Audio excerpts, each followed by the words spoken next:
मेरा नाम साक्षी है। मैं अमीर खानदान से ताल्लुक़ रखती हूँ। अपने माँ-बाप की इकलौती बेटी थी।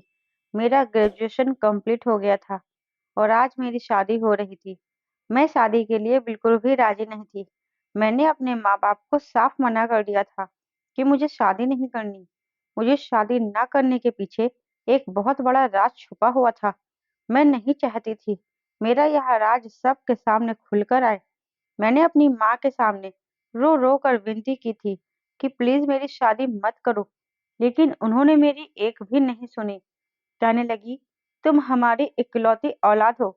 शादी करके हम अपने फ़र्ज़ से आज़ाद हो जाना चाहते हैं, क्योंकि हमें तुम्हारे सिवा इस दुनिया में कोई नहीं है।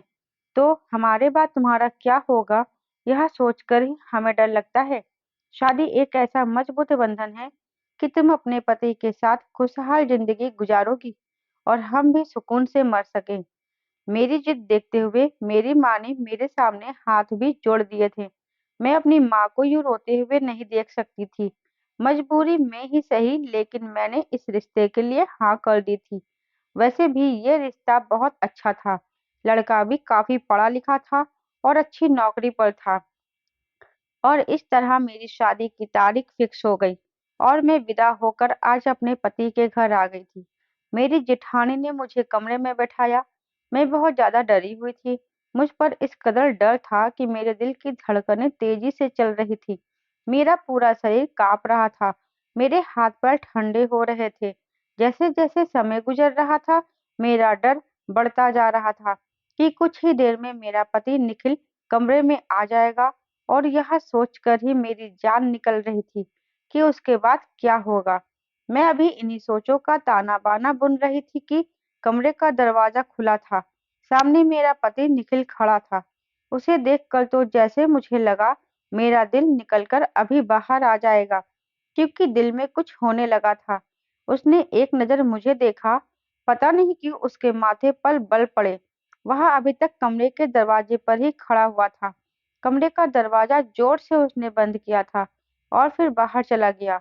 दरवाजे के बंद होने पर मुझे यूँ लगा जैसे मेरी साँस थम सी गई है।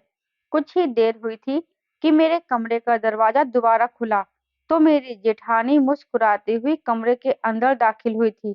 उनके हाथ में एक सफ़ेद रंग की चादर थी। कहने लगी, "निखिल इस मामले में बड़ा ही वहमी है।" बेड की चादर देखकर उसने तो पूरा घर सर पर उठा लिया था। वह गुस्से में दनदनाता हुआ मेरे पास आया और कहने लगा, "भाभी, मैंने आपको पहले ही कहा था कि मेरे बेड पर शादी की पहली रात सफ़ेद चादर बिछा देना, और अभी मैं कमरे में देख कर आ रहा हूँ तो बेड पर सफ़ेद चादर नहीं है, वहाँ पर तो नीली चादर बिछी हुई थी। अब मुझे कैसे पता चलेगा कि लड़की कुँवारी है या फिर चरित्रहीन?" अपनी जेठानी के मुँह से यह बात सुनकर मेरे पूरे शरीर से पसीना छूट गया था। मेरी जेठानी कमरे से जा चुकी थी, लेकिन मेरा दिल तो जैसे धड़कना ही भूल गया था। मैं बार-बार अपने हाथों की उँगलियाँ चटका रही थी। समझ नहीं पा रही थी कि क्या करूँ और क्या ना करूँ। कुछ देर बाद कमरे का दरवाज़ा खुला था और निखिल कमरे में दाखिल हुआ था। मैं सँभल कर बैठ गई। इस बार उसके चेहरे के तने हुए भाव थोड़े नॉर्मल थे। वह मेरे पास आया। जैसे ही मेरे पास बैठा, मैं डर के मारे काँपने लगी थी। उसने मेरा चेहरा थोड़ी से पकड़ा ऊपर किया। मेरी नज़रें खुद ब खुद झुक गई थी।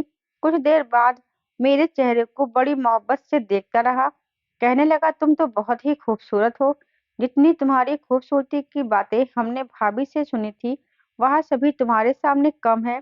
भाभी ने तुम्हारी खूबसूरती की बहुत तारीफ़ की थी, लेकिन तुम्हें देखकर लग रहा है कि जितनी भी तारीफ़ की थी कम थी।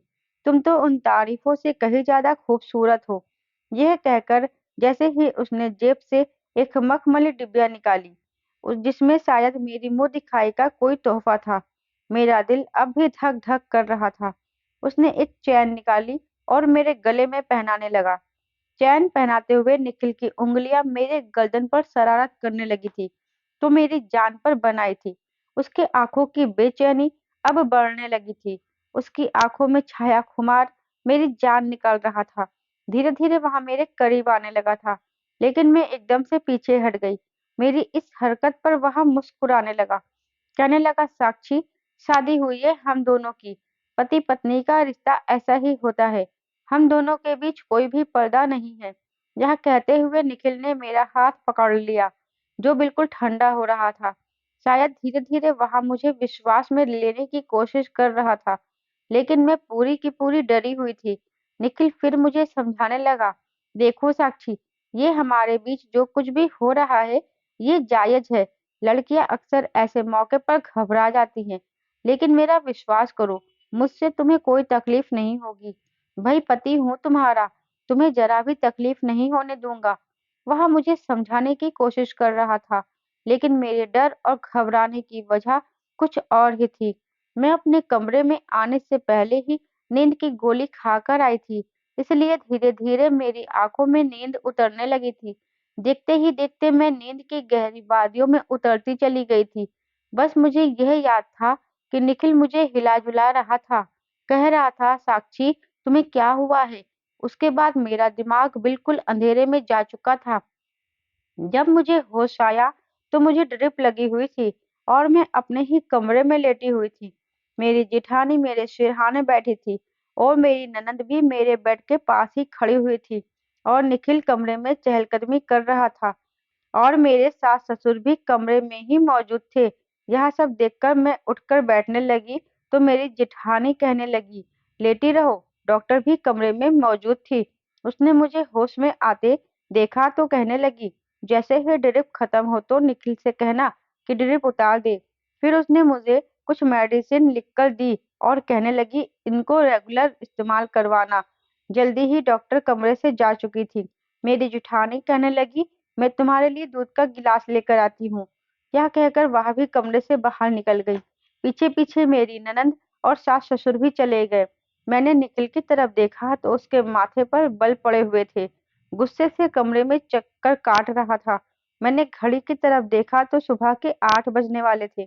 मैं अभी तक दुल्हन के जोड़े में थी, लेकिन उसने अपने कपड़े बदल रखे थे।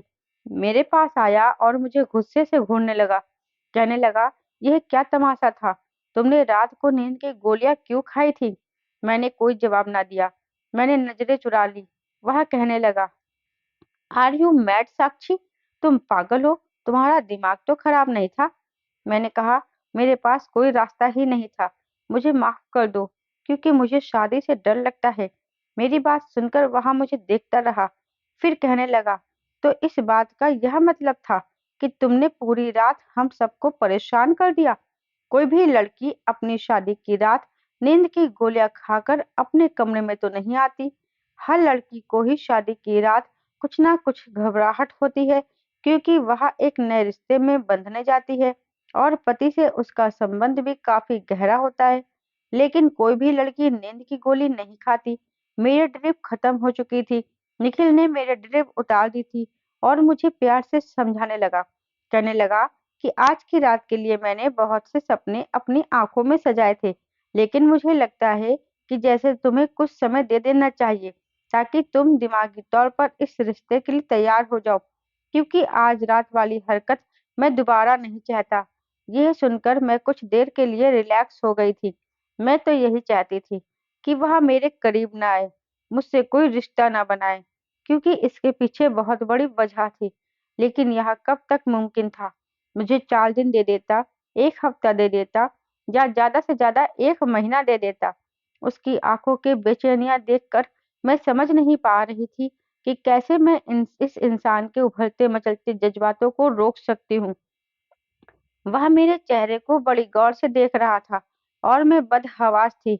ना मेरे दिल में कोई उमंग थी, ना ही मेरी शादी मेरी मर्जी से हुई थी। यह एक जबरदस्ती का बंधन था।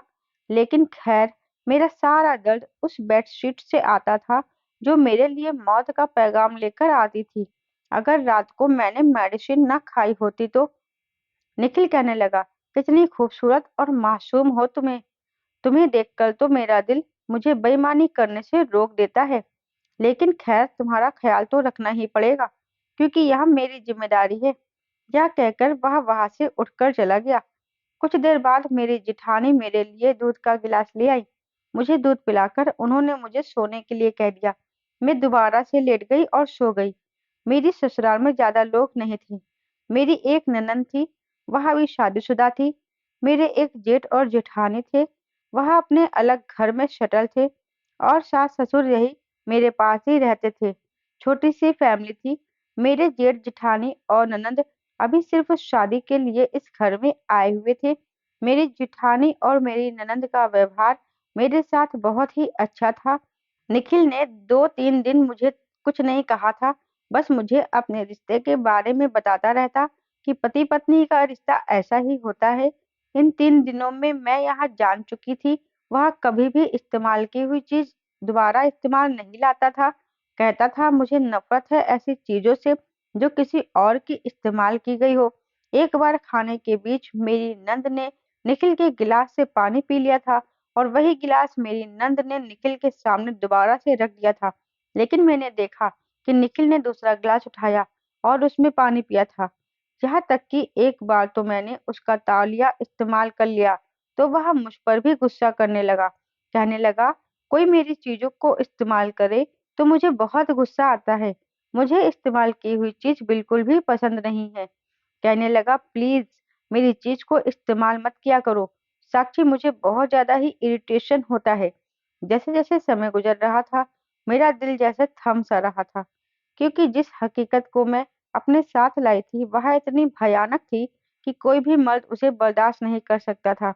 और निखिल की आदत जिस तरह की थी, मेरा दिल उस वक़्त यही सोचकर काँपने लगता कि जब मुझसे वह दोबारा अपने रिश्ते का हक़ वसूल करेगा, तो मैं क्या करूँगी उस वक़्त? यह सोचकर मेरा दिल धड़कने लगता था। मेरी शादी को 10 दिन गुज़रे तो मैंने घर का काम करना शुरू कर दिया था। खाना भी बनाने लगी थी। अब तो मेरी जेठानी और ननंद भी अपने-अपने घर जा चुकी थी। घर में सिर्फ मैं, निखिल और मेरे सास-ससुर बचे थे। शाम को जब निखिल अपने ऑफिस से वापस आया, तो खाने के बीच मुझे ही देख रहा था। खाने के बाद मैं किचन में जाकर बर्तन धोने लगी। वह मेरे पीछे आ गया, कहने लगा, "बहुत जालिम हो। 10 दिन गुजर गए हैं हमारी शादी को, लेकिन तुम्हें मेरा बिल्कुल भी ख़्याल नहीं है कि मैं तुम्हारे बिना कैसे रहता हूँ।" वह मेरे पास आ गया, मेरे हाथ से बर्तन पकड़े और सिंक में रखते हुए कहने लगा, "छोड़ो यह काम और चलो मेरे साथ कमरे में।" मेरा हाथ थामे वह मुझे कमरे तक ले जाने लगा। कमरे का दरवाज़ा बंद करके उसने कुंडी लगा दी और मैं यूँ थर-थर काँपने लगी थी। मेरी धड़कनें बुरी तरह से चल रही थी। मुझे डर का एहसास हो रहा था। मेरी हालत खराब होने लगी थी। मेरे डर को देखकर निखिल ने मुझे बेड पर बैठा दिया और कहने लगा, "आखिर तुम्हारी प्रॉब्लम क्या है? साक्षी, कोई भी लड़की ऐसा नहीं करती जैसा तुम कर रही हो। वैसे तो तुम ठीक-ठाक रहती हो, भाभी के सामने भी अच्छी-भली बातें करती हो, घर के सारे काम भी कर रही हो, मम्मी-पापा का अच्छे से ध्यान भी रखती हो, सब कुछ कर रही हो, लेकिन तुम्हें मेरा एहसास नहीं है। जब भी मैं तुम्हारे करीब आने की कोशिश करता हूँ, तुम बुरी तरह से काँपने लगती हो। ऐसा कब तक चल सकता है?" मैंने कहा, "मुझे डर लगता है।" कहने लगा, "मैं किस लिए हूँ? तुम्हारा सारा डर खत्म कर दूँगा। तुम्हें ज़रा भी तकलीफ नहीं होने दूँगा।" यह कहकर उसने मेरे चेहरे पर आई लट अपनी उँगलियों से पीछे की थी। फिर धीरे-धीरे वह अपने हाथों से मेरे चेहरे को छूने लगा, लेकिन मैंने फ़ौरन से उसका हाथ पीछे करना चाहा। लेकिन इस बार उसने मेरा हाथ अपने दूसरे हाथ में लेकर रोका था। कहने लगा, "आज नहीं, आज तुम मुझे नहीं रोकोगी। आज अगर मुझे ज़बरदस्ती भी करनी पड़ी, तो मैं वो भी करूँगा, लेकिन पीछे नहीं हटूँगा। बहुत तड़पा लिया तुमने मुझे, तुम्हारे डर को मैं अपनी मोहब्बत से दूर कर दूँगा।" यह कहकर उसने मेरे बाल खोल दिए थे। मेरी हालत यह थी कि मैं अपने आँसू बड़ी मुश्किल से रोके हुए थी। इससे पहले कि वह मेरे और करीब आता, मैंने अपना हाथ उसके सीने पर रखकर उसे रोका था। मैंने कहा, "निखिल, प्लीज़ मुझे थोड़ा-सा समय और दे दो।" कहने लगा, "नहीं, बिल्कुल भी नहीं।" उसकी शरारत धीरे-धीरे बढ़ती चली जा रही थी। उसकी गरम-गरम साँसें मेरी गर्दन पर पड़ने लगी थी और एकदम ही मैंने उसे खुद से पीछे किया था। मैंने कहा कि, "निखिल, मुझे घुटन हो रही है। ऐसा लगता है मुझे कुछ हो जाएगा।" मेरी बात सुनकर कहने लगा, "अच्छा, क्या हो जाएगा? तुम बेहोश हो जाओगी? ठीक है, हो जाओ बेहोश, लेकिन होश में आने के बाद भी मैं तुम्हारे साथ वह सब कुछ कर लूँगा जिसका मैं हक रखता हूँ।" मैं रोने लगी। उसे खुद से दूर करने लगी। मेरी हालत और भी ज़्यादा बिगड़ने लगी, लेकिन वह मुझे छोड़ने को तैयार नहीं था। अब वह मेरे बेहद करीब आ चुका था, मुझे अपनी बाहों में समेट चुका था। अब मैं कुछ और नहीं कर सकती थी। मैंने खुद को उसके हवाले कर दिया, लेकिन एकदम ही जैसे उसे कुछ याद आया था और वह फौरन से मुझसे पीछे हटा और कहने लगा, "वह सफ़ेद चादर तो बिछाना ही भूल गया।" वह सफ़ेद चादर मेरे लिए मौत का संदेश था। इससे पहले वह मेरे पास से जाता, मैंने उसका हाथ पकड़ लिया। मैंने कहा, "प्लीज़ मुझे छोड़कर मत जाओ, मुझे डर लगता है।" मेरी बात पर वह हैरत से मुझे देखने लगा। कहने लगा, "क्या चीज़ हो? तुमको मेरे पास आने से भी डर लगता है? मेरे दूर जाने से भी डर लगता है? अभी 1 मिनट रुको, अभी आता हूँ। एक बार सफ़ेद चादर ले आओ।" यह कहकर उसने मेरा हाथ अपने हाथों से जुदा किया और खड़ा हो गया। अलमारी में सफ़ेद चादर ढूँढने लगा, लेकिन वह चादर तो मैं छुपा चुकी थी। काफ़ी देर तक वह चादर को ढूँढता रहा, लेकिन जब नहीं मिली, तो उसने अपनी ठंडी आह भरी और अलमारी बंद कर दी।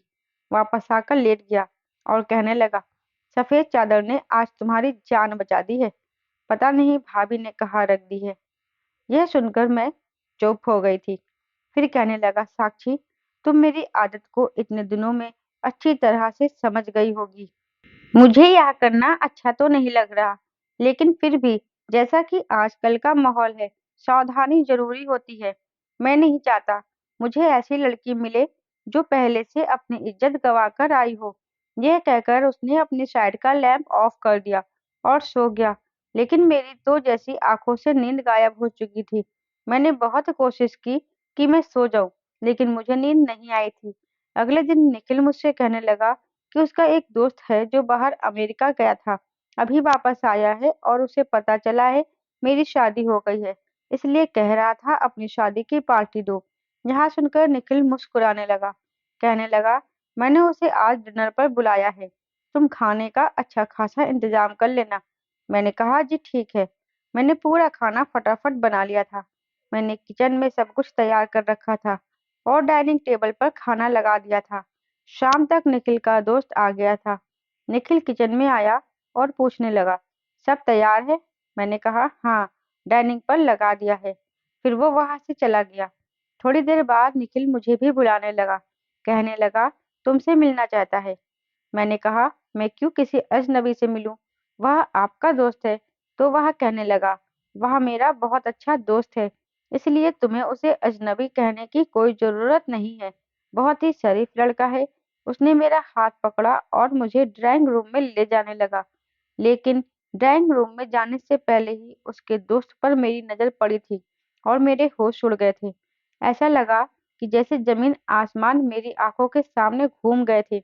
मेरे पैरों तले से ज़मीन निकल गई थी। मेरी आँखों के नीचे अंधेरा छा गया था और मैं वहीं बैठ गई। निखिल कहने लगा, "साक्षी, क्या हुआ तुम्हें? चलो मेरे दोस्त से एक मुलाकात कर लो, वह तुम्हें देखना चाहता है।" मैंने कहा, "निखिल, पता नहीं क्यों मेरा सर चकरा रहा है। मैं कुछ देर अपने कमरे में आराम करना चाहती हूँ।" मेरी हालत को देखते हुए निखिल ने मुझे कुछ नहीं कहा और खुद ही अपने दोस्त के पास चला गया और मैं कमरे में चली आई। मेरे डर की असली वजह वही तो इंसान था जो अभी-अभी निखिल का दोस्त बनकर हमारे यहाँ डिनर पर आया था। मैं फूट-फूट कर रोने लगी। यही कड़वी हकीकत थी जिसे मैं भूल जाना चाहती थी, लेकिन किस्मत को कुछ और ही मंज़ूर था।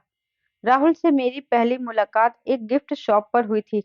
हम दोनों एक ही कार्ड लेना चाहते थे और इत्तेफाक ऐसा था कि वह कार्ड बस एक ही था जिस पर हमारी बहस हुई थी, क्योंकि सेम वैसा ही कार्ड दूसरा उस शॉप पर नहीं था। हम दोनों उस कार्ड को लेकर बहस करने लगे, लेकिन थोड़ी देर बाद राहुल ने वह कार्ड मुझे दे दिया था, लेकिन उस कार्ड पर उसने अपना नाम और नंबर भी लिख दिया था। जब मैंने घर आकर देखा तो उसका नाम और फ़ोन नंबर लिखा हुआ था।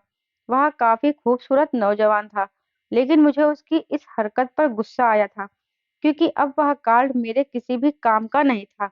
अगर मैं अपनी फ्रेंड को वह कार्ड देती, तो उस पर उस लड़के का नाम और फ़ोन नंबर लिखा हुआ था और अब मैं वह कार्ड अपनी फ्रेंड को नहीं दे सकती थी। मैंने गुस्से में इस नंबर को डायल किया और उसे डाँटने लगी कि तुमने अपना नंबर इस कार्ड पर क्यों लिखा। अब यह मेरे किसी भी काम का नहीं है। खैर, यहीं से हमारी बातों का सिलसिला शुरू हुआ था, जो बढ़ते-बढ़ते बहुत आगे तक चला गया था। मुझे राहुल से मोहब्बत हो गई थी। वह भी ऐसे ही मुझसे मोहब्बत करता था।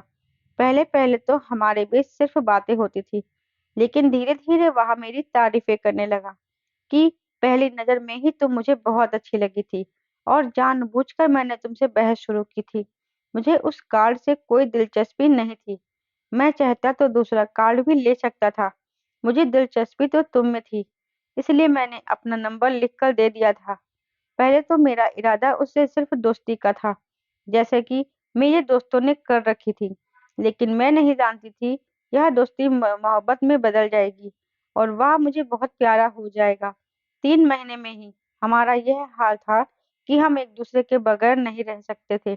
अब हमारे बीच किसी भी बात का कोई पर्दा नहीं रहा था। हम एक दूसरे से सभी तरह की बातें शेयर करने लगे थे, वह बातें भी जो हमें नहीं करनी चाहिए थी। शैतान जब इंसान पर हावी होने लगता है, तो इसकी अक्ल खत्म हो जाती है।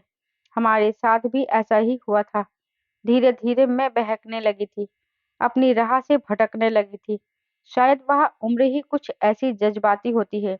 उस समय मैं हाई स्कूल में थी और मेरी उम्र उस समय 16 साल थी। यह ऐसी नाजुक उम्र होती है कि लड़कियां बहुत जल्दी अपनी राह से भटक जाती हैं। एक बार राहुल ने मुझे बाहर मिलने के लिए बुलाया था। मेरा अपना खुद यह हाल था कि अब बातों से मन नहीं भरता था। मैंने सोचा कि एक मुलाकात कर लेनी चाहिए। वह मुझे अपने एक दोस्त के फ्लैट पर ले गया था।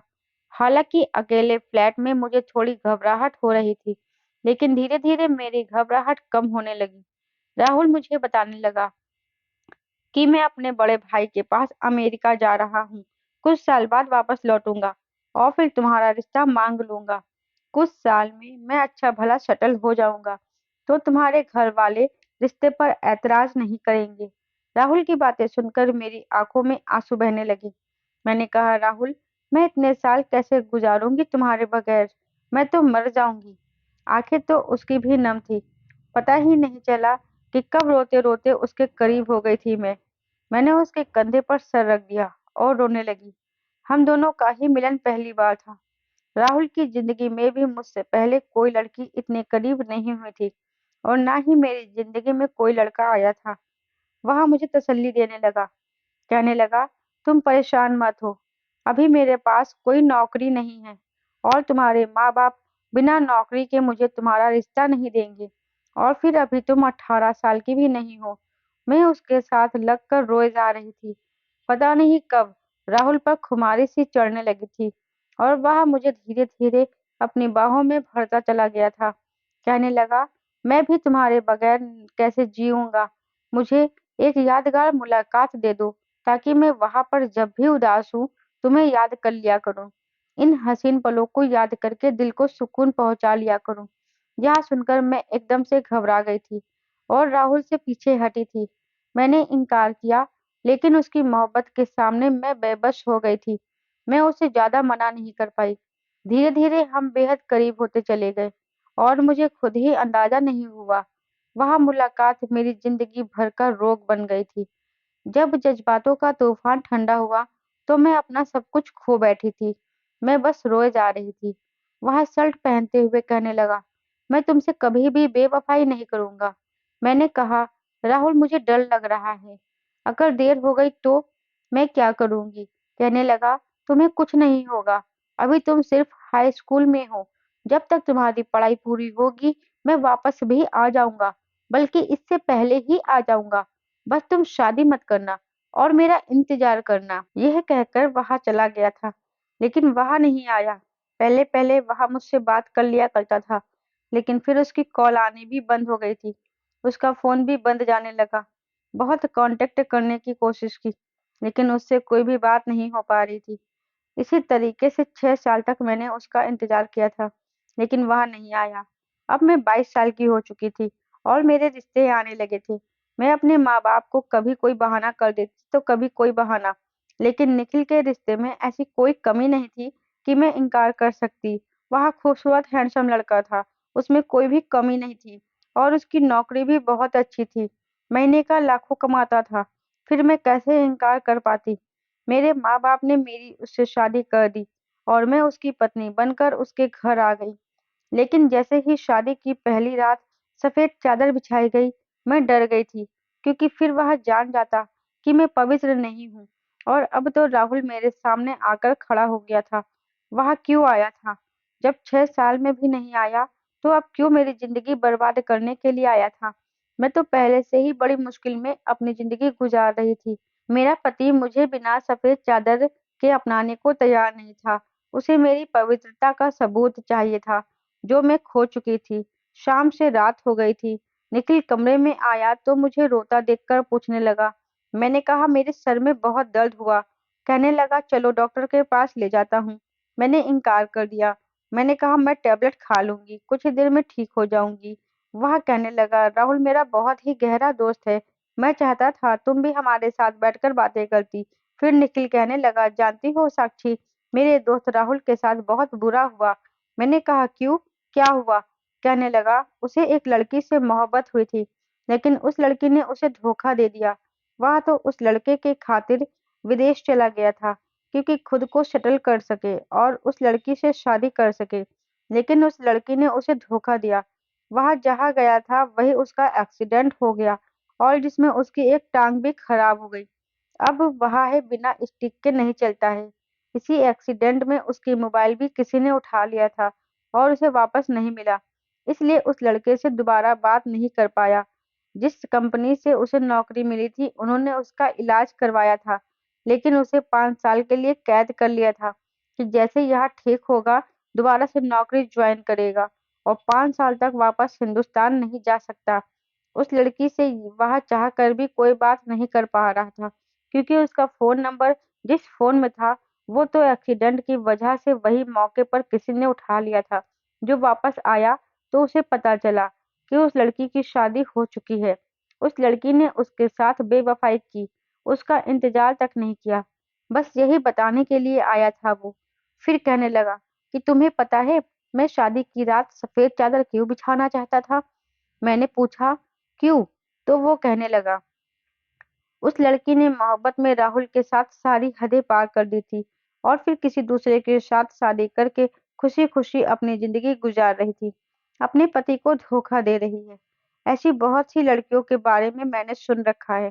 पहले तो शादी से पहले अय्याशी किया करती हैं और पति को खबर भी नहीं होती कि उनके साथ ज़िंदगी गुजारने वाली लड़की पवित्र है या फिर अपनी इज़्ज़त पहले ही गँवा चुकी है। अब मैं और ज़्यादा बर्दाश्त नहीं कर सकती थी। मैंने निखिल के पास आई और रोने लगी। निखिल ने कहा, क्यों रो रही हो? तुम्हें क्या हुआ? मैंने उसके सामने हाथ जोड़ दिए। मैंने कहा, निखिल, मुझे माफ कर दो। मैंने बहुत बड़ा पाप किया है। मैं तुमसे झूठ बोलकर जिंदगी नहीं गुजार सकती। मैं निखिल को सब कुछ सच-सच बता दिया। वह हैरत से मुझे देख रहा था। मैंने कहा, मैं तुम्हारे लायक नहीं हूँ। मैंने ही राहुल से मोहब्बत की थी, लेकिन पता नहीं कैसे ये पाप कर बैठी थी। मैंने उसका 5 साल तक इंतजार किया। मुझे लगा उसने बेवफाई की है। मैं नहीं जानती थी कि उसके साथ यह हादसा हो गया है।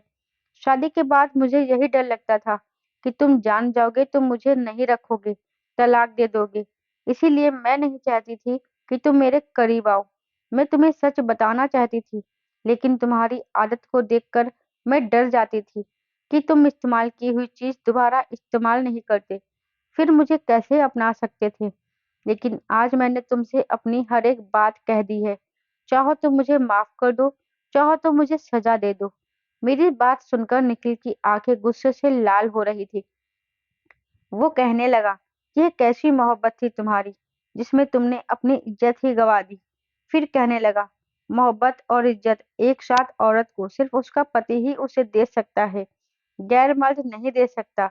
मुझे अपने दोस्त राहुल की यह बात बहुत बुरी लगी थी कि उसने मोहब्बत में एक लड़की की इज्जत मांग ली थी, और हमेशा उसको इस बात पर बुरा भला भी कहता रहता था, क्योंकि यह बात बिल्कुल भी ठीक नहीं है। तुम मेरी मोहब्बत बन गई थी।